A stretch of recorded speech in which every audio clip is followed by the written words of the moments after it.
नमस्कार विद्यार्थियों, स्वागत है आपके अपने YouTube चैनल जिसका नाम है एक्स्ट्रा लर्निंग। अगर आप प्रिय विद्यार्थियों, प्रिय बालकों, अगर आप कक्षा 6, 7, 8, 9, 10, 11, 12 के विद्यार्थी हैं और अगर आप अंग्रेजी सीखना चाहते हैं तो आप एक सही और दुरुस्त प्लेटफॉर्म पर है और ये चैनल आपके लिए है।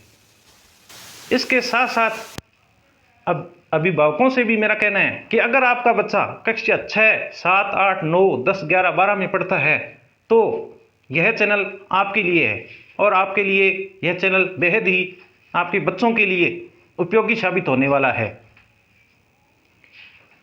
देखिए बालकों, प्रिय बालकों, अब ये जो समय चल रहा है, कोरोना काल का समय चल रहा है और कोरोना काल के समय के दौरान लॉकडाउन भी चल रहा है। इसके साथ ही एक ग्रीष्मकालीन छुट्टियों का भी दौर चल रहा है।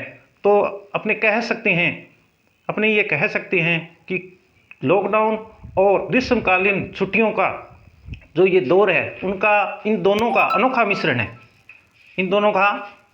मिश्रण है। वो कैसे कि अब देखिए, विद्यार्थियों को वैसे स्कूलों में ग्रीष्मकालीन अवकाश मिला हुआ है और दूसरी तरफ लॉकडाउन भी लगा हुआ है। तो विद्यार्थी पढ़ाई करने के लिए, ध्यान करने के लिए कहाँ जाए, क्योंकि घर से बाहर भी जो बच्चे निकल नहीं सकते पढ़ने के लिए। तो ऐसे में विद्यार्थी पढ़ने के लिए जाए तो जाए कहाँ बेचारे। देखिए प्रिय बालकों, कल मैंने कक्षा 10 का सिलेबस आपसे डिस्कशन किया था, आपको बताया था, और जिसको लेकर आपको कुछ भी डाउट हो, संदेह हो, मार्क्स को लेकर संदेह हो, तो उसका डिस्कशन हम जो टॉपिक वाइज करते रहेंगे और पूरी तरीके से डिटेल में मैं उनके बारे में बताता रहूँगा। तो ज़्यादा मैं टाइम वेस्ट न करते हुए क्लास को आगे बढ़ाने जा रहा हूँ। तो क्लास को आगे बढ़ाने से पूर्व मैं कल की तरह ही मोटिवेशनल कोट से क्लास शुरू करना चाहूँगा। देखिए,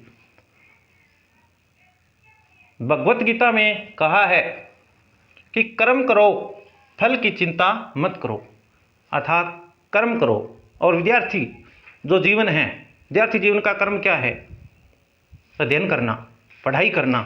तो बच्चों को, बालकों को, विद्यार्थियों को कल के कोर्स में मैंने बताया था कि निरंतर अपने लक्ष्य पर नज़र बनाए रखनी चाहिए और वो निरंतर अपने लक्ष्य पर नज़र बनाते हुए कर्म करते जाएंगे तो निश्चित रूप से उन्हें सफलता मिलेगी। अब आगे की क्लास में मैंने एक ग्रामर का टॉपिक शुरू किया था, टेंस। वैसे विद्यार्थियों, आपकी जानकारी के लिए मैं बता देता हूँ कि आज से जो मैं क्लासेस शुरू करने जा रहा हूँ, इसके 2-4 वीडियोस जो होंगे वो थोड़े धीमी गति से होंगे, क्योंकि मैं सबसे पहले आपका ये बेस तैयार करना चाहता हूँ। अर्थात मैं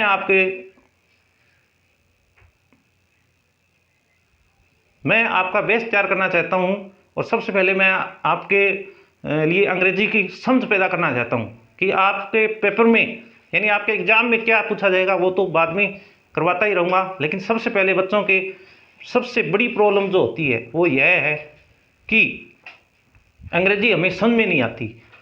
तो इसको लेकर मैं शुरू के जो 2-4 वीडियोज रहेंगे वो अंग्रेजी को समझ बनाने के लिए होंगे। साथ ही साथ आगे जैसे जैसे क्लासेस बढ़ती जाएगी मैं कक्षा 10 को लेकर ही, यानी मेरा पूरा फोकस कक्षा 10 को लेकर ही होगा। तो शुरू करते हैं आज की क्लास। टेंस की परिभाषा या अपने देखें डेफिनेशन। तो सबसे पहले मैं आपको अंग्रेजी में बता देता हूँ कि टेंस की डेफिनेशन क्या होती है। टेंस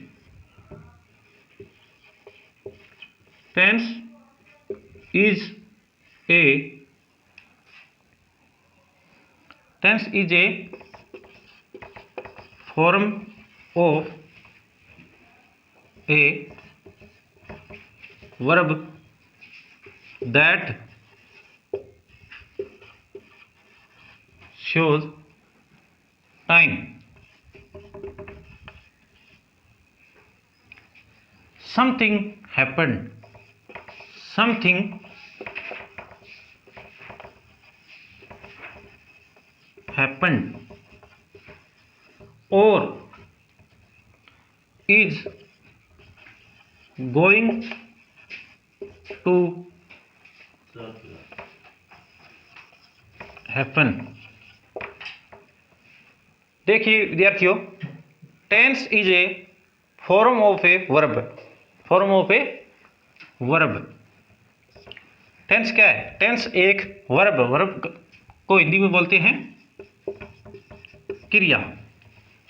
क्रिया का फॉर्म मतलब रूप है। दैट शोज टाइम, जो कि टाइम बताता है। क्या बताता है? टाइम बताता है।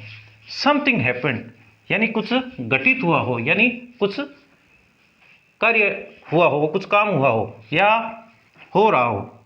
ऐसे में हिंदी में इसकी परिभाषा क्या होगी वो भी मैं आपको बता देता हूं कि क्रिया के जिस रूप से किसी काम के करने या होने के समय का, क्रिया के जिस रूप से किसी काम के करने या होने के समय का बोध होता हो, उसे अपने क्या बोलते हैं?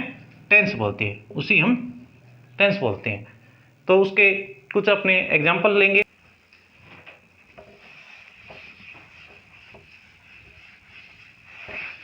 विद्यार्थियों देखिए, मैंने आपको यहाँ इंग्लिश की तो परिभाषा करवा दी है, यानी डेफिनेशन करवा दी। तो अब विद्यार्थियों, जो हिंदी मीडियम के विद्यार्थी हैं उनको शायद ऐसा लगेगा कि इंग्लिश की जो डेफिनेशन है वो तो करवा दी, हम तो हिंदी मीडियम में पढ़ते हैं, तो आप हमें हिंदी में भी इस काल की परिभाषा बताइए। तो देखिए, एक बार मैं आपके लिए हिंदी में भी परिभाषा इसकी लिख देता हूं। टेंस, टेंस को क्या बोलते हैं? काल बोलते हैं। बिल्कुल सर, काल बोलते हैं। तो काल की परिभाषा क्या होगी? लिख देता हूं। परिभाषा,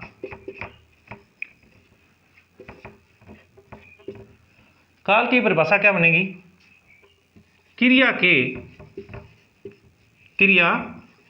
के जिस रूप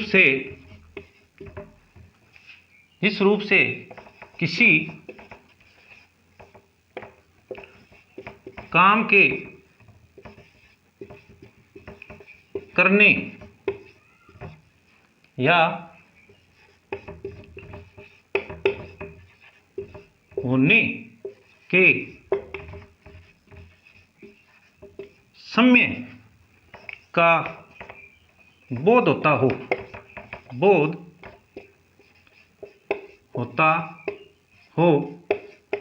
उसे हम काल कहते हैं। उसे हम क्या कहते हैं? काल कहते हैं।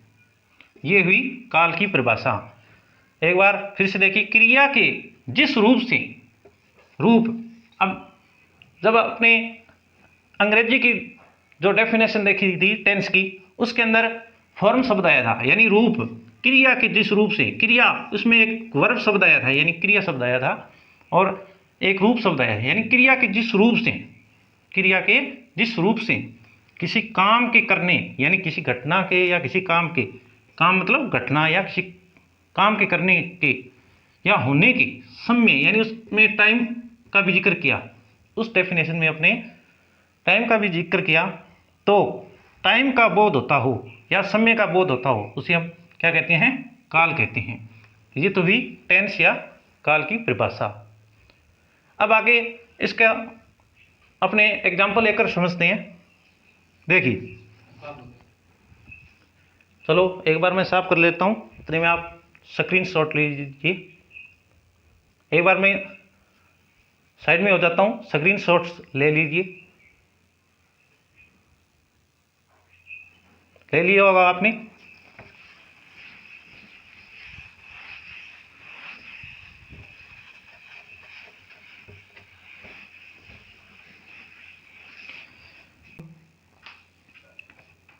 टेंस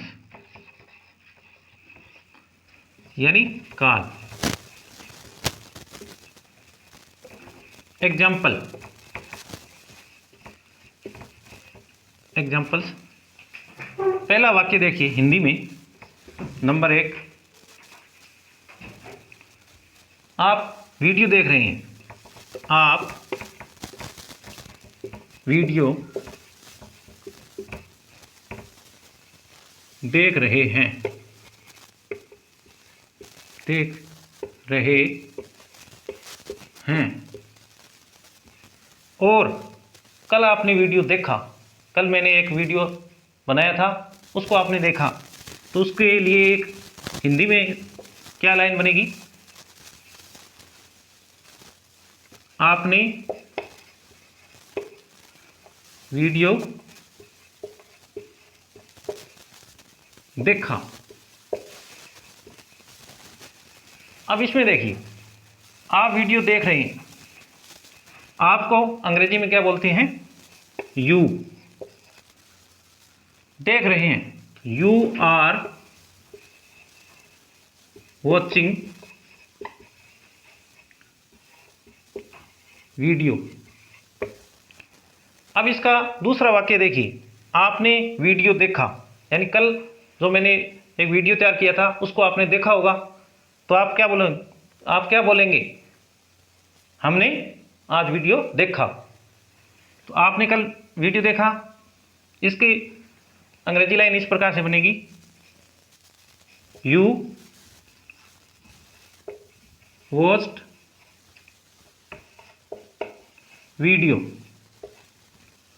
अब इसमें देखिए कि आप वीडियो देख रहे हैं, आप वीडियो देख रहे हैं, तो यू आर वॉचिंग यानी आप देख रहे हैं यानी वर्तमान काल की बात की जा रही है, अब की बात की जा रही है। जबकि आपने वीडियो देखा, यहाँ किसकी बात की जा रही है? कल की बात की जा रही है, या जो वीडियो आपने देख लिया उसकी बात की जा रही है कि आपने वीडियो देखा। तो यहाँ क्रिया का रूप बदल रहा है, यहाँ क्रिया का जो रूप है, क्रिया कौन सी? यानी ये इसको बोलते हैं क्रिया, यानी इंग्लिश में बोले तो इसे वर्ब, ये वर्ब है। और वर्ब की फॉर्म यहाँ पर कौन सी है? फर्स्ट फॉर्म है। इसके बारे में भी आगे अपने बात करेंगे। यानी ये कौन सी क्रिया की फॉर्म है? ये है सेकंड फॉर्म। अब अपने आगे बात करते हैं टेंस में आगे।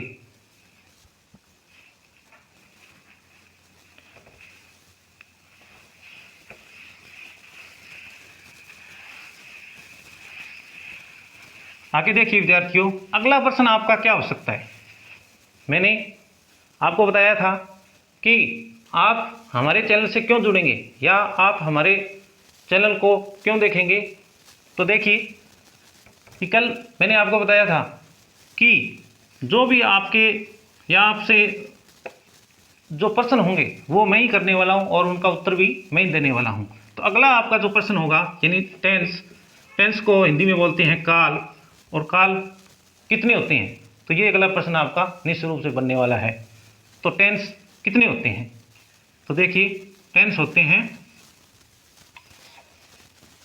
3। टेंस कितने होते हैं? 3। वो कौन कौन से? देखिए पहला टेंस होता है प्रेजेंट टेंस। पहला टेंस कौन सा होता है? Present tense. दूसरा कौन सा होता है? Past tense. तीसरा जो टेंस होता है वो कौन सा होता है? Future tense.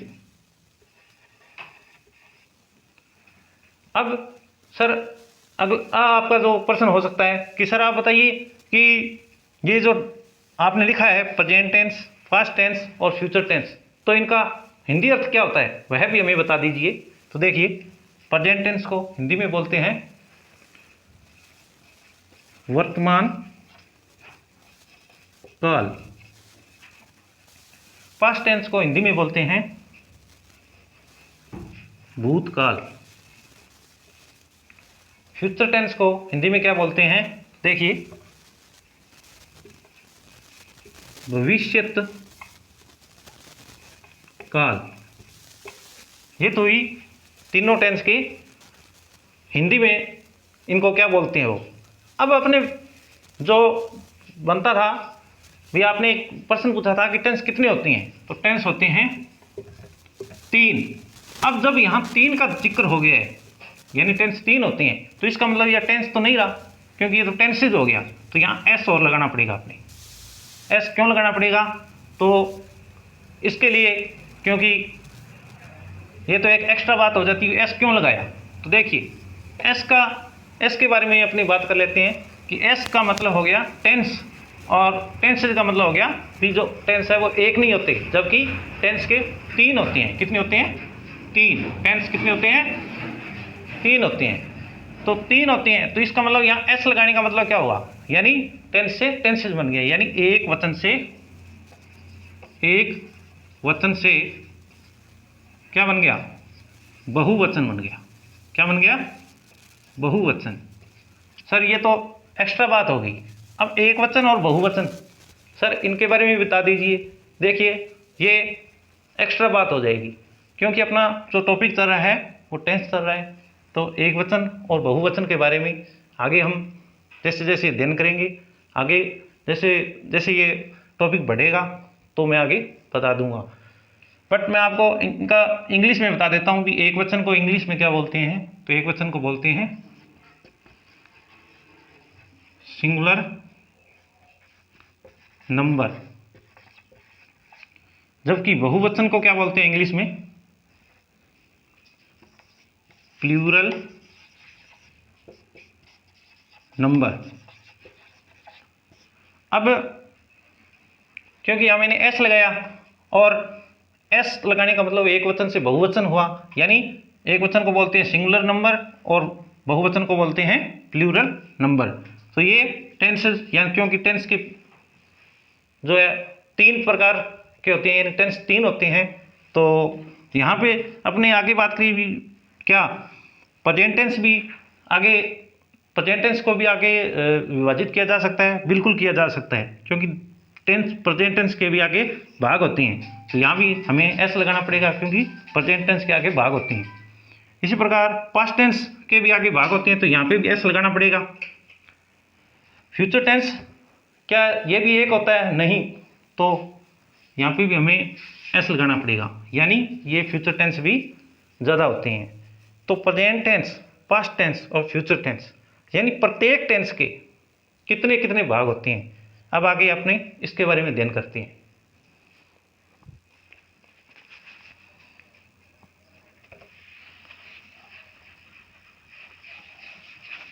विद्यार्थियों, प्रत्येक टेंस के 4 भाग होते हैं।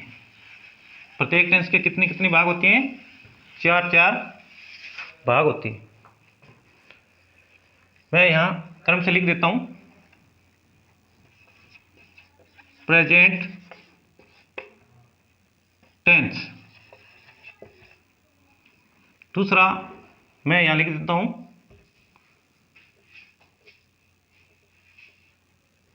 पास्ट टेंस, तीसरा मैं यहाँ लिख देता हूँ फ्यूचर टेंस। अब देखिए प्रेजेंट टेंस के जो 4 भाग होते हैं वो कौन कौन से होते हैं। इससे पहले मैं आपको ऊपर ये लाइन लिखवा देता हूँ कि आप जब भी नोट्स तैयार करो तो उसमें आप लिख लो, प्रत्येक टेंस के 4 भाग होते हैं। प्रत्येक टेंस के 4 भाग होते हैं। वो कौन कौन से होते हैं, सबसे पहले अपनी बात करते हैं प्रेजेंट टेंस की। तो प्रेजेंट टेंस के वो 4 भाग कौन कौन से होते हैं। Present tense, present simple tense. दूसरा भाग बनेगा इसका प्रेजेंट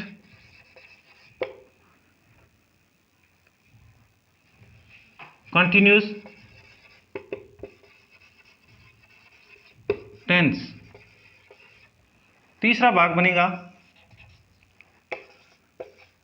प्रेजेंट परफेक्ट टेंस। और चौथा भाग बनेगा प्रेजेंट टेंस का प्रेजेंट परफेक्ट कंटिन्यूस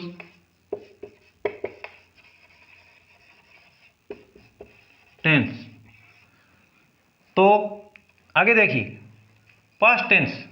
तो पास्ट टेंस के वो चार भाग कौन कौन से होंगे, तो इनके बारे में मैं बताने से पहले इनके बारे में थोड़ा मैं बता देता हूं कि प्रेजेंट सिंपल टेंस को अपने इंडेफिनेट टेंस भी बोल सकते हैं। प्रेजेंट सिंपल टेंस को यहाँ लिख देता हूं मैं,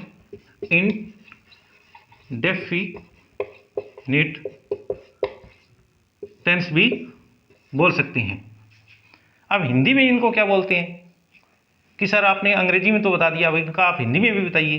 देखिए प्रेजेंट सिंपल टेंस को बोलते हैं साधारण वर्तमान काल, यानी सरल वर्तमान काल, या इंडेफिनेट शब्द यहाँ पे मैंने लिखा है, तो इसका सर हिंदी में अर्थ बताइए।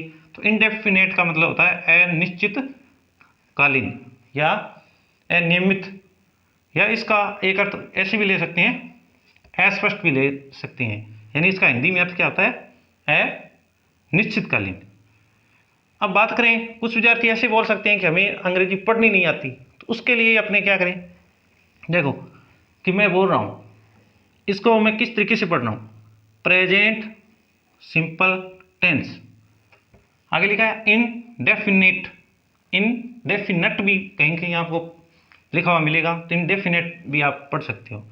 तो सर इनका हिंदी अर्थ बताइए, जितने भी आपने प्रेजेंट टेंस के प्रकार बताए हैं तो इनका हिंदी में अर्थ तो लिखवा देता हूं मैं। यानी प्रेजेंट सिंपल टेंस को हिंदी में क्या बोलते हैं, साधारण वर्तमान काल, साधारण वर्तमान काल। प्रेजेंट कंटिन्यूस टेंस है, इसको हिंदी में क्या बोलते हैं, निरंतर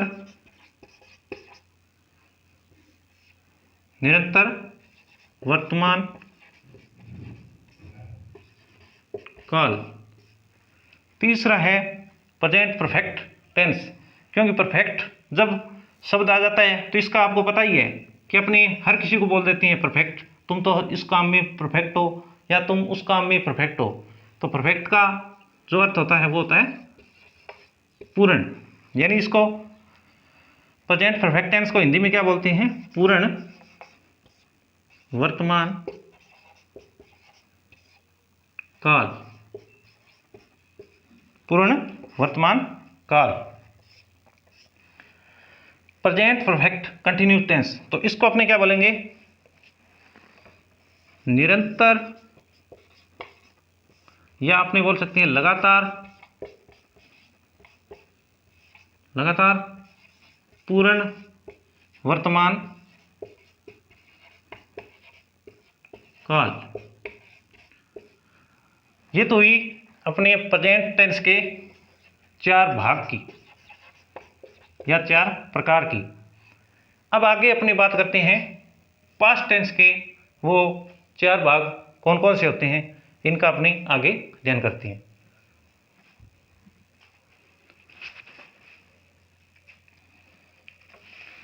मैं मिटा देता हूं। देखिए जिस प्रकार प्रेजेंट टेंस के चार भाग होते हैं उसी प्रकार पास्ट टेंस के भी चार भाग आपको मिलेंगे। वो कौन कौन से, पास्ट सिंपल, या इसी को ही बोल सकते हैं इनडेफिनेट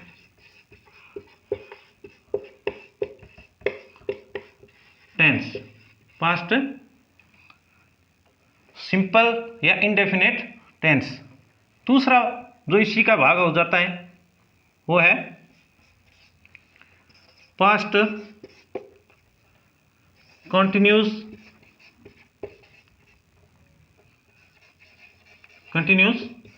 टेंस। तीसरा जो इसी का आगे भाग है पास्ट टेंस का,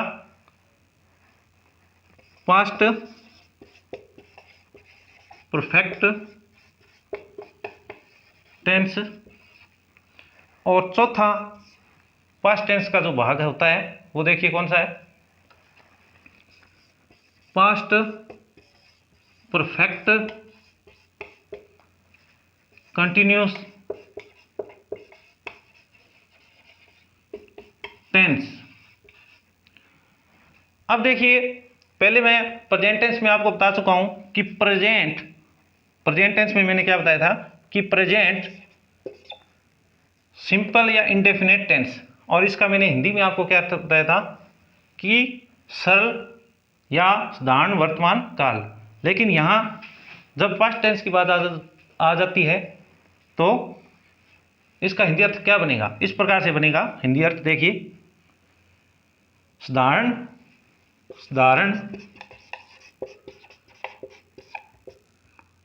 भूतकाल, साधारण भूतकाल, या इसको सरल भूतकाल भी बोल सकते हैं। दूसरा देखिए पास्ट कंटिन्यूस टेंस, तो इसका हो जाएगा लगातार या निरंतर भूतकाल। तीसरा आगे देखिए पास्ट परफेक्ट टेंस, तो इसका हिंदी अर्थ क्या होगा, पूर्ण भूतकाल। आगे चौथा पास्ट परफेक्ट कंटिन्यूस टेंस, इसका हिंदी में अर्थ सर बताइए, तो इसका होगा लगातार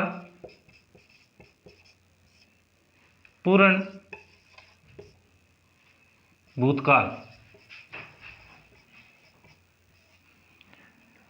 ये तो ये अपने पास्ट टेंस के चार भाग की, यानी प्रेजेंट टेंस के कितने भाग होते हैं, चार होते हैं। प्रेजेंट टेंस के कितने भाग होते हैं, इसके होते हैं चार। तो पास्ट टेंस के कितने भाग होते हैं, तो बिल्कुल पास्ट टेंस के भी चार भाग ही होते हैं। कौन कौन से, पास्ट सिंपल या इंडेफिनिट टेंस, दूसरा है पास्ट कंटिन्यूस टेंस, तीसरा है पास्ट परफेक्ट टेंस, चौथा है पास्ट परफेक्ट कंटिन्यूस टेंस। और इनके नीचे हिंदी में मैंने लिख दी है, देखिए पास्ट सिंपल या इंडेफिनिट टेंस को साधारण भूतकाल बोलते हैं, पास्ट कंटिन्यूस टेंस को लगातार या निरंतर भूतकाल बोलते हैं, पास्ट परफेक्ट टेंस इसको पूर्ण भूतकाल बोलते हैं, और लास्ट अंतिम जो चौथा है वो पास्ट परफेक्ट कंटिन्यूस टेंस, और इसको बोलते हैं लगातार पूर्ण भूतकाल। अब आगे अपनी बात करते हैं फ्यूचर टेंस की। तो फ्यूचर टेंस के कितने भाग होते हैं, ये प्रश्न बनता है। तो फ्यूचर टेंस के भी चार भाग ही होते हैं। वो कौन कौन से होते हैं, अभी इनके बारे में बात करते हैं।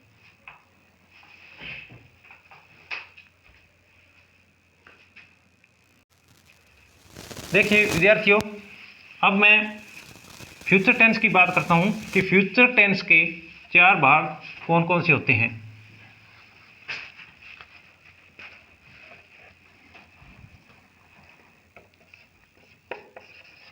Future tense,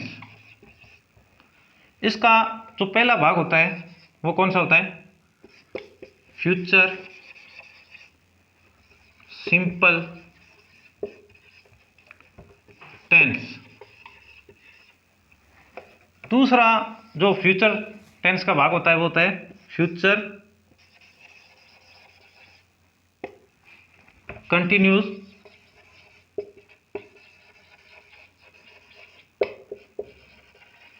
tense.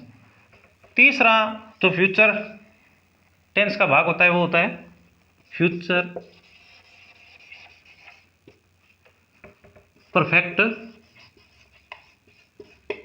टेंस। और चौथा जो फ्यूचर टेंस का भाग होता है वो होता है फ्यूचर परफेक्ट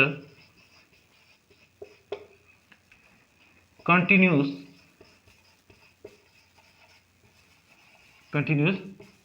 टेंस। अब बात करें इनके हिंदी अर्थ की। देखिए, फ्यूचर सिंपल टेंस, यानी इसको मैंने बताया था कि सिंपल टेंस को अपने इंडेफिनेट टेंस भी बोलते हैं। इंडेफिनेट या निट टेंस भी बोलते हैं। तो इसका हिंदी अर्थ क्या होगा? साधारण भविष्यत काल। साधारण भविष्यत काल। दूसरा फ्यूचर कंटिन्यू टेंस, इसका हिंदी अर्थ क्या होगा? लगातार या निरंतर बोल सकते हैं, लगातार निरंतर भविष्यत काल। भविष्यत काल। आगे तीसरा है फ्यूचर परफेक्ट टेंस, इसका हिंदी अर्थ क्या होगा? पूर्ण भविष्यत काल। भविष्यत काल। और चौथा जो है फ्यूचर परफेक्ट कंटिन्यूस टेंस, तो इसको हिंदी में क्या बोलते हैं? हिंदी में बोलते हैं इसको लगातार पूर्ण भविष्यत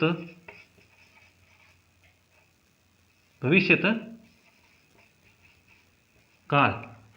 इस प्रकार अपने देखते हैं विद्यार्थियों कि जो टेंस होते हैं वो सबसे पहले तो क्वेश्चन ये बनता है कि कितनी होती हैं? तो 3 होती हैं। कौन कौन से होती हैं? प्रेजेंट टेंस, पास्ट टेंस और फ्यूचर टेंस। आगे जब अपने आगे बढ़ते हैं, टेंस के बारे में आगे और अध्ययन करते हैं, तो अगला प्रश्न बनता है कि टेंस के कितने भाग होते हैं या टेंस के कितने टाइप्स होते हैं। तो आगे देखिए, प्रत्येक टेंस के 4 भाग होते हैं। प्रत्येक टेंस के कितने भाग होते हैं? 4। और इनके बारे में मैंने आपको बताया कि प्रेजेंट टेंस के 4 भाग वो कौन कौन से होते हैं। प्रेजेंट टेंस के वो 4 भाग सुनिए, एक बार फिर से बता देता हूँ, रिपीट कर देता हूँ कि प्रेजेंट टेंस के 4 भाग कौन से होते हैं? प्रेजेंट सिंपल टेंस या indefinite tense, present continuous tense, present perfect tense, present perfect continuous tense. दूसरा जो अपना टेंस है वो है पास्ट टेंस। तो पास्ट टेंस के वो 4 भाग कौन कौन से होते हैं? देखिए, पास्ट सिंपल या इंडेफिनेट टेंस, दूसरा है पास्ट कंटिन्यूस टेंस, तीसरा है पास्ट परफेक्ट टेंस और चौथा है पास्ट परफेक्ट कंटिन्यूस टेंस। और इसके साथ साथ मैंने इनका हिंदी अर्थ भी आपको बता दिया। तीसरा है